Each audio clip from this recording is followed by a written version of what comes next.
kicking for you on Sunday? Well, you asked it a little bit nicer. So. Less of a wise-ass tone that time. Yeah, it's the Northeast, and you can't. I'm kidding. It's the area code on your phone. You can't help it.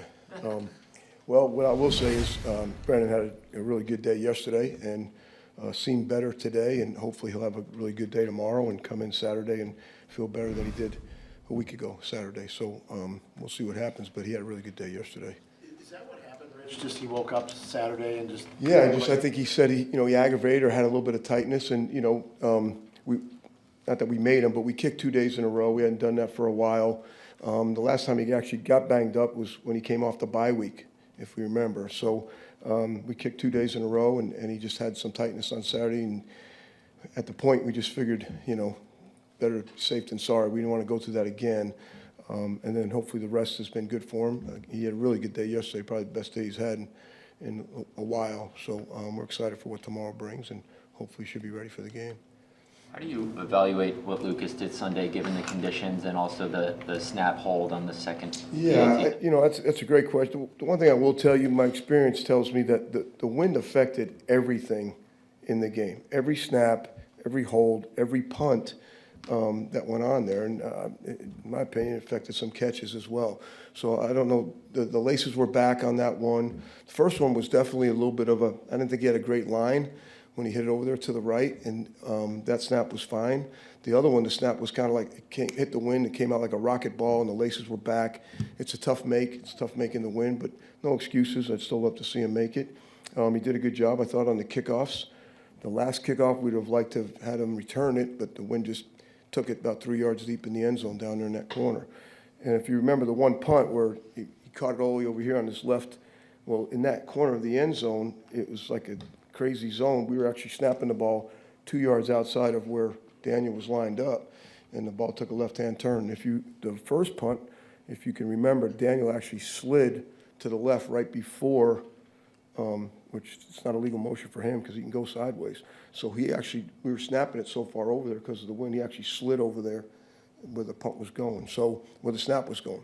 It's always problematic for the drop for the punter and for the catch for the punter where those snaps are coming out. So, their guy had some problems with it too. You saw he was hitting his flop punts, and, the first one kind of came out all funky. But the wind was a factor.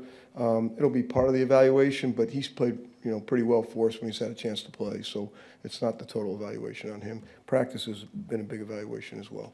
When you evaluate Brandon, how much of his misses do you chalk up to? I know you don't want to use the excuse, but he has been kicking through injury. How much do you put on that? Well, I think, again, we've leaned on him a lot for this. He's had it once before. I think he tried to adjust a little bit. You can ask him about it, adjust his plant foot to some degree when he was coming back from the injury. But I think, again, looking at yesterday's film and what he did and how he felt, I think he's, to his opinion, I think he's back a little bit. And part for him, to me, that the confidence that he has and the swagger that he has and the crap in his neck that he has, I think that was missing for a little bit as well. And I think now he has confidence that he can kick the ball the way he wants to, and hopefully it's going to do what he wants it to do. Beyond Whalen's performance, how have you evaluated the punt coverage unit as a whole these last couple of games? Feels like you've been able to pin the opponent back several times.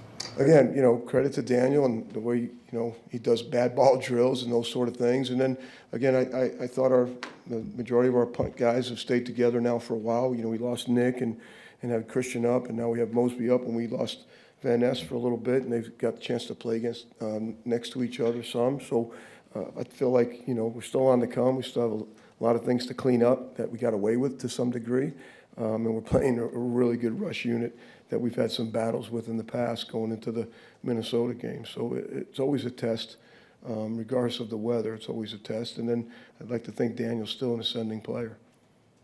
How good is this return unit for Minnesota? Yeah, appreciate the question about Minnesota. First of all, I think you have to look at Matt Daniels. I think people like to put special teams coaches in a box and put limits on us. And, I don't know why this guy's not looked at as possible head coach candidate in the National Football League. And he's done a tremendous job there. He's got a good unit, but, he's built it over the time that he's been there. And what he's done, it should be looked at, I think, in other facets of what we do in the National Football League. But the return unit with the rookie is impressive. He's had, I think, 3 called back. He's had a 99-yarder called back. He's had a 60-yarder called back. I think he'd be leading the league if those 2 things weren't called back. He's had 1 fumble on the kickoff return, but he's also had, I think he had a 43-yard punt return last week and 2 18-yard punt returns. So he's a dangerous player. He's got great speed. He's an aggressive guy to the ball. He wants to make plays. So, he's somebody we're going to have to try to manage somehow during the course of the game.